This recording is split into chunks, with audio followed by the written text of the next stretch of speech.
എല്ലാ 10ാം ക്ലാസ് വിദ്യാർത്ഥികൾക്കും കെമിസ്ട്രി ക്ലാസ്സിലേക്ക് സ്വാഗതം. നിങ്ങൾക്കറിയാം, ഈ 2025-26 നമ്മുടെ പാഠപുസ്തകം മാറിയിട്ടുണ്ട്. കുറെ മാറ്റങ്ങൾ വന്നിട്ടുണ്ട്. കഴിഞ്ഞ കൊല്ലത്തെ പാഠപുസ്തകത്തിൽ നിന്ന് പലതും കട്ടായിട്ടുണ്ട്, പുതിയത് പലതും ആഡ് ആയിട്ടുണ്ട്. എനിവേ, ആഫ്റ്റർ ഓൾ ഈ പാഠങ്ങളെല്ലാം അല്ലെങ്കിൽ പാഠപുസ്തകത്തിൽ വന്ന മാറ്റം വളരെ പോസിറ്റീവായ മാറ്റം തന്നെയാണ്. കഴിഞ്ഞ പാഠപുസ്തകത്തിന്റെ പോരായ്മകളെല്ലാം പരിഹരിച്ചുകൊണ്ട് ഒരു നല്ല പുസ്തകമാണ് വന്നിട്ടുള്ളത്. അപ്പോൾ നമുക്ക് നമ്മുടെ ഒന്നാമത്തെ ചാപ്റ്റർ എന്ന് പറയുന്നത് ഓർഗാനിക് സംയുക്തങ്ങളുടെ നാമകരണവും ഐസോമെറിസവും ആണ്. Nomenclature of organic compounds and isomerism. English മീഡിയത്തെയും മലയാളം മീഡിയത്തെയും രണ്ട് ടീമിനെയും പരിഗണിച്ചുകൊണ്ടായിരിക്കും നമ്മുടെ ക്ലാസ് മുന്നോട്ട് പോവുക. അപ്പം ഈ ഒന്നാമത്തെ ചാപ്റ്റർ എന്ന് പറയുന്നത് 9ാം ക്ലാസ്സിലെ ലാസ്റ്റ് ചാപ്റ്ററിന്റെ ബാക്കിയാണ്. അപ്പൊ ഈ ഒന്നാമത്തെ ചാപ്റ്ററിൽ നമ്മൾ ഓർഗാനിക് സംയുക്തങ്ങളുടെ ഓർഗാനിക് കോമ്പൗണ്ട്സിന് എങ്ങനെയാണ് പേരിടുക, IUPAC നെയിം ചെയ്യാന്നുള്ളതാണ് ഡീറ്റെയിൽ ആയിട്ട് പഠിക്കാൻ പോകുന്നത്. അത് പഠിക്കണമെങ്കിൽ നമുക്ക് കുറച്ച് ബേസിക് കാര്യങ്ങൾ ആദ്യമേ അറിഞ്ഞിരിക്കണം. അത് 9th ഉള്ളതാണ്. ആ ബേസിക് കാര്യങ്ങൾ, അതായത് 10th ഈ ഫസ്റ്റ് ചാപ്റ്റർ പഠിക്കാൻ ആവശ്യമായ ബേസിക് കാര്യങ്ങളാണ് ഈ വീഡിയോയിൽ നോക്കാൻ പോകുന്നത്. അടുത്ത ക്ലാസ് തൊട്ട് നമുക്ക് നോമൻക്ലേച്ചർ അഥവാ നാമകരണത്തിലേക്ക് തന്നെ കടക്കാം കേട്ടോ. അപ്പൊ ആ ബേസ് എന്തൊക്കെയാന്ന് നോക്കിക്കോളൂ. ആദ്യം തന്നെ ഓർഗാനിക് സംയുക്തങ്ങളുടെ നാമകരണവും ഐസോമെറിസവും. Nomenclature of organic compounds and isomerism എന്നാണ് നമ്മുടെ ചാപ്റ്ററിന്റെ പേര്. അത് പറയുമ്പോൾ എന്താണ് ഈ ഓർഗാനിക് സംയുക്തങ്ങൾ, കോമ്പൗണ്ട്സ്? ഈ സംയുക്തങ്ങൾക്ക് പേരിടലാണല്ലോ നമ്മുടെ ചാപ്റ്റർ. എന്താണ് ഈ ഓർഗാനിക് സംയുക്തം? ഓർഗാനിക് കെമിസ്ട്രി എന്താണ്? What you mean by organic chemistry? നിങ്ങൾക്കറിയാം, കെമിസ്ട്രി എന്ന് പറഞ്ഞു കഴിഞ്ഞാൽ വലിയൊരു, ഇപ്പോ സയൻസ് പറയുമ്പോൾ നമ്മൾ ഫിസിക്സും കെമിസ്ട്രിയും ബയോളജിയും മാത്സും ഒക്കെ പഠിക്കുന്നുണ്ട്. അതിലൊന്നാണ് എന്ത്, കെമിസ്ട്രി എന്ന് പറയുന്നത്. ഈ വലിയ കെമിസ്ട്രിയിലെ ഒരു ശാഖ, ഒരു ബ്രാഞ്ചാണ് എന്ത്, ഓർഗാനിക് കെമിസ്ട്രി. അപ്പൊ ഓർഗാനിക് കെമിസ്ട്രിയിൽ നമ്മൾ എന്തിനെ കുറിച്ചാ പഠിക്കുക? യെസ്, കാർബണിനെയും കാർബണിന്റെ സംയുക്തങ്ങളെയും, കാർബണിനെയും കാർബണിന്റെ കോമ്പൗണ്ട്സിനെയും. കോമ്പൗണ്ട് സംയുക്തം എന്ന് പറയുമ്പോൾ കാർബൺ വേറെ ആറ്റങ്ങളുമായിട്ട് കൂടിച്ചേർന്നുണ്ടാവുന്ന സംയുക്തം, കോമ്പൗണ്ട്. അതിനെയും കുറിച്ച് പഠിക്കുന്ന രസതന്ത്ര ശാഖ, ബ്രാഞ്ച് ഓഫ് കെമിസ്ട്രി ആണ് എന്താ, ഓർഗാനിക് കെമിസ്ട്രി. ചുരുക്കി പറഞ്ഞാൽ കാർബൺ വലിയൊരു സംഭവമാണ്. പീരിയോഡിക് ടേബിളിൽ 118 എലമെന്റ്സ്, 118 മൂലകങ്ങളില്ലേ? ഇത്രയധികം മൂലകങ്ങൾ ഉണ്ടായിട്ടും അവയെ കുറിച്ചൊക്കെ പഠിക്കാൻ വേറെ തന്നെ ബ്രാഞ്ച് ഉണ്ടോ, ശാഖയുണ്ടോ? ഇല്ല. പക്ഷെ കാർബണിനെയും കാർബണിന്റെ സംയുക്തം, കോമ്പൗണ്ടിനെയും കുറിച്ച് പഠിക്കാൻ വേറെ തന്നെ ഒരു ബ്രാഞ്ച്, ശാഖ കെമിസ്ട്രിയിലുണ്ട്. അതാണ് ഓർഗാനിക് കെമിസ്ട്രി. അപ്പൊ കാർബൺ ചില്ലറക്കാരനായിരിക്കുമോ? അല്ല. കാർബൺ ധാരാളം, ഒരുപാട് സംയുക്തങ്ങളെ, കോമ്പൗണ്ട്സിനെ ഉണ്ടാക്കുന്നുണ്ട്. എണ്ണിയാൽ തീരാത്ത അത്ര കോമ്പൗണ്ട്സിനെ. ഇതിനെ മുഴുവൻ വെച്ച് പഠിക്കാൻ നമുക്ക്, ഇതിനെക്കുറിച്ച് മുഴുവൻ പഠിക്കാൻ നമുക്ക് 1-2 ചാപ്റ്റർ മതിയാവില്ല. അതുകൊണ്ടാണ് ഓർഗാനിക് കെമിസ്ട്രി എന്ന് പറയുന്ന വലിയൊരു ബ്രാഞ്ച് അല്ലെങ്കിൽ ശാഖ തന്നെ ഉണ്ടായിട്ടുള്ളത്. കാർബൺ ഒരുപാട് സംയുക്തങ്ങളെ, കോമ്പൗണ്ടിനെ ഉണ്ടാക്കാൻ ഒരുപാട് കാരണങ്ങളുണ്ട്. അതിൽ പ്രധാനപ്പെട്ടതാണ് കാർബണിന്റെ വാലൻസി. ഈ കാർബണിന്റെ അറ്റോമിക് നമ്പർ എത്രയാ വരിക? കാർബൺ എത്രയാ atomic number? Hydrogen, helium, lithium, beryllium, boron, carbon. 6 അല്ലേ വരുന്നത്? 6 വരുമ്പോൾ നിങ്ങൾ 9th പഠിച്ചിട്ടുണ്ട്. 2-4 ആണ് ഇലക്ട്രോൺ വിന്യാസം അല്ലെങ്കിൽ ഇലക്ട്രോൺ കോൺഫിഗറേഷൻ എന്ന് പറയുന്നത്. 2-4 വരുമ്പോൾ വാലൻസി, സംയോജകത 4 ആണെന്ന് നിങ്ങൾ 9th പഠിച്ചിട്ടുണ്ട്.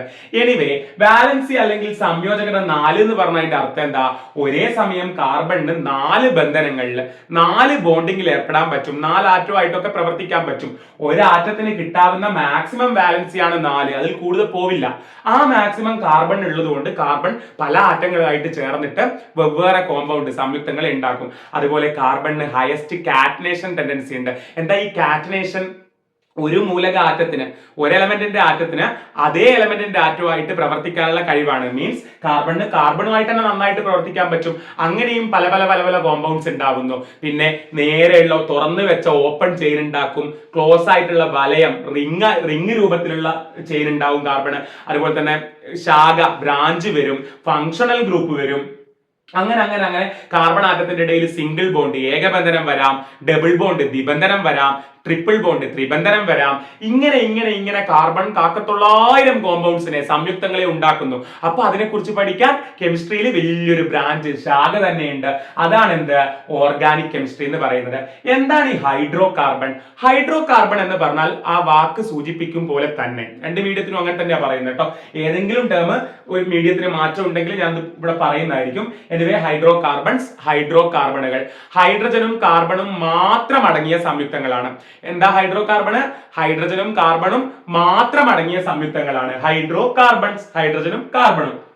ഇനി നമുക്ക് ഞാൻ നിങ്ങളോട് പറഞ്ഞല്ലോ കാർബൺ ആറ്റങ്ങൾക്കിടയിൽ ഏകബന്ധനം വരാം, ദ്വിബന്ധനം വരാം, ത്രിബന്ധനം വരാം. കാർബൺ ആറ്റങ്ങൾക്കിടയിൽ single bond, double bond, triple bond ഒക്കെ വരാം. അപ്പം കാർബൺ കാർബൺ ഏകബന്ധനം സിംഗിൾ ബോണ്ട്, കാർബൺ കാർബൺ ദ്വിബന്ധനം ഡബിൾ ബോണ്ട്, കാർബൺ കാർബൺ ത്രിബന്ധനം ട്രിപ്പിൾ ബോണ്ട്.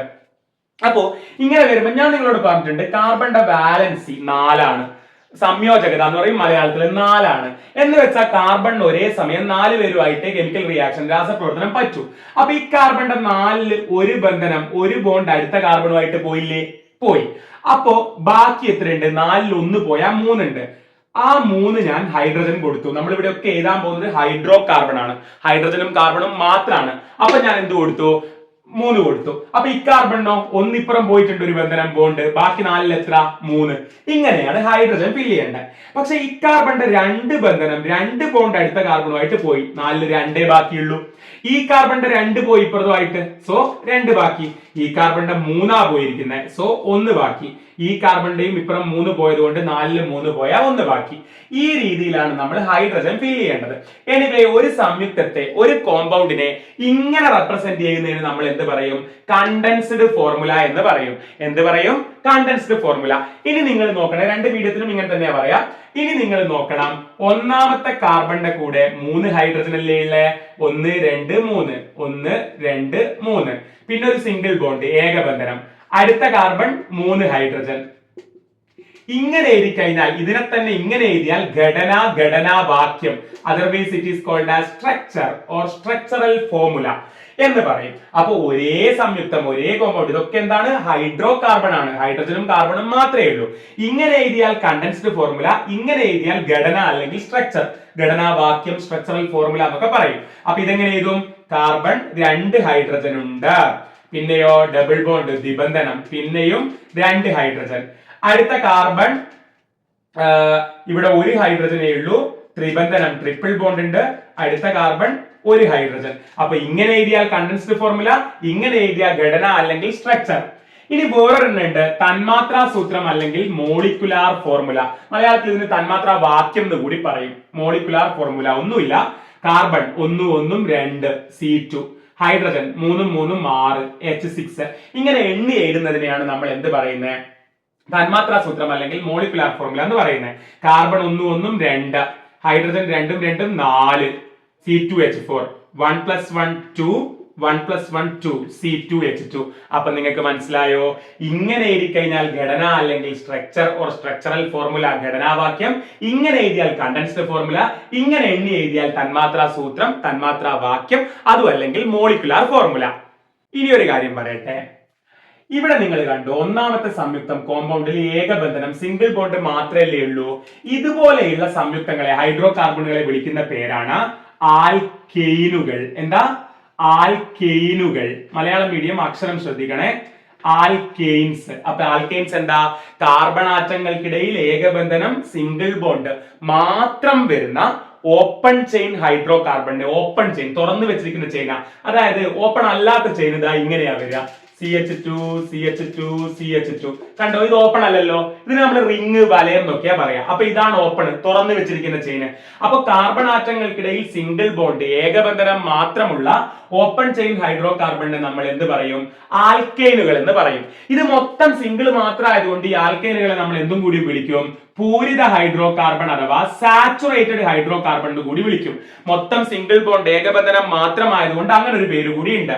ഇനി കാർബൺ ആറ്റങ്ങൾക്കിടയിൽ ദ്വിബന്ധനം അല്ലെങ്കിൽ ഡബിൾ ബോണ്ട് വന്നു കഴിഞ്ഞാൽ അതിനെ നമ്മൾ എന്ത് വിളിക്കും? Alkene, alkene, ആൽക്കീനുകൾ.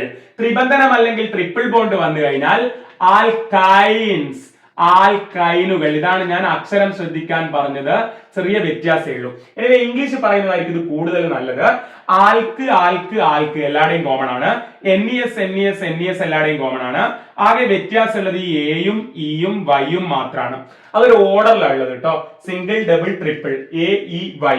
അതായത് ഇംഗ്ലീഷ് അക്ഷരമാലയില് ആദ്യം വരിക എ ആണ്, പിന്നെ വരിക ഇ ആണ്, പിന്നെ വരിക വൈ ആണ്. അപ്പൊ ആദ്യം വരുന്ന സിംഗിൾ ബോണ്ട് ഏകബന്ധനം എ, ആൽക്കെയിൻ.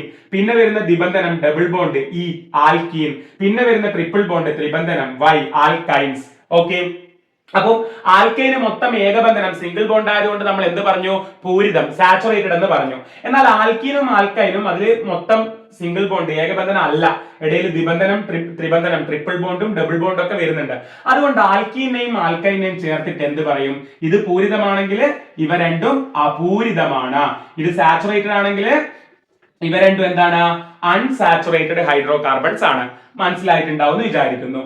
ഓക്കെ, അപ്പൊ എന്തൊക്കെയാ നമ്മൾ പറഞ്ഞതെന്നൊന്ന് ജസ്റ്റ് പറഞ്ഞു നോക്കാം. ഓർഗാനിക് കെമിസ്ട്രി, കാർബണിനെയും കാർബണിന്റെ കോമ്പൗണ്ട് സംയുക്തങ്ങളെയും കുറിച്ച് പഠിക്കുന്ന രസതന്ത്ര ശാഖ, ബ്രാഞ്ച് ഓഫ് കെമിസ്ട്രി.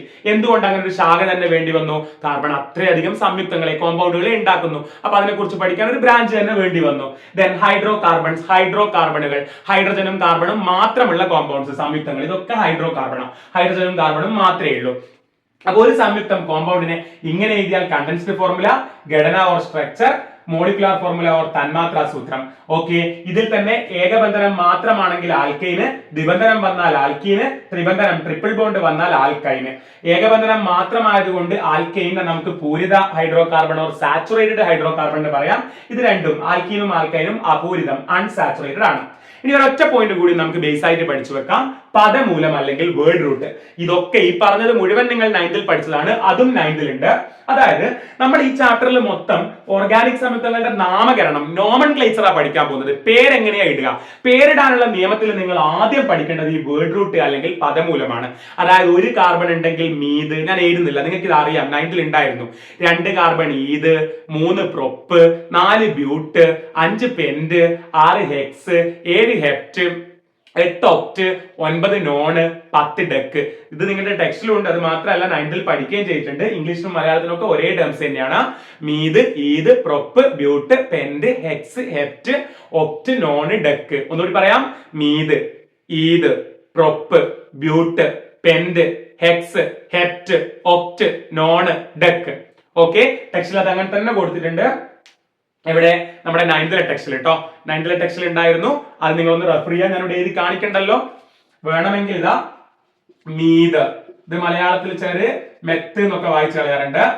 ഈത്, മെത്ത് എന്ന് വായിച്ചാൽ കുഴപ്പമൊന്നുമില്ല കേട്ടോ, അതൊക്കെ ഓരോരുത്തരുടെ പ്രൊണൗൺസിയേഷൻ. എത്ത് എന്ന് പറയും ചിലര്. ഈത്, പ്രൊപ്പ്, ബ്യൂട്ട്, ബട്ട് എന്ന് വായിച്ചു പോവരുത്. Pent, hex, hept, oct, non, dec. Malayalam മീഡിയത്തിനും ഇത് മലയാളത്തിൽ എഴുതാനുള്ള കേട്ടോ. Meth, eth, prop, but, pent, hex, hept, oct, non, dec. ഇതാണ് 10 എണ്ണം പദമൂലം, വേർഡ് റൂട്ട് എന്ന് പറയും. ഇത് വെച്ചിട്ടാണ് നമ്മൾ പിന്നെ IUPAC നെയിം അല്ലെങ്കിൽ ഓർഗാനിക് സംയുക്തങ്ങൾ, ഓർഗാനിക് കോമ്പൗണ്ട് പേരിടാൻ പോകുന്നത്. ഇതൊക്കെ ബേസ് ആണ്, 9th ഉള്ളതാണ്. സോ നമ്മൾ 10ാം ക്ലാസ്സിലെ ടോപ്പിക്കിലേക്ക് കയറിയിട്ടില്ല. ഇതാദ്യം മനസ്സിലാക്കിയതിനു ശേഷം അടുത്ത വീഡിയോ തൊട്ടിട്ട് നമുക്ക് 10th ടോപ്പിക്കിലേക്ക് വരാം. അപ്പൊ എല്ലാവർക്കും മനസ്സിലായിട്ടുണ്ടാവും വിചാരിക്കുന്നു. ഫുൾ ക്ലാസ് കിട്ടാൻ വേണ്ടിയിട്ട് ഫോളോ ചെയ്ത്, സബ്സ്ക്രൈബ് ചെയ്ത് കൂടെ കൂടിക്കോളൂ. വീണ്ടും കാണാം. താങ്ക്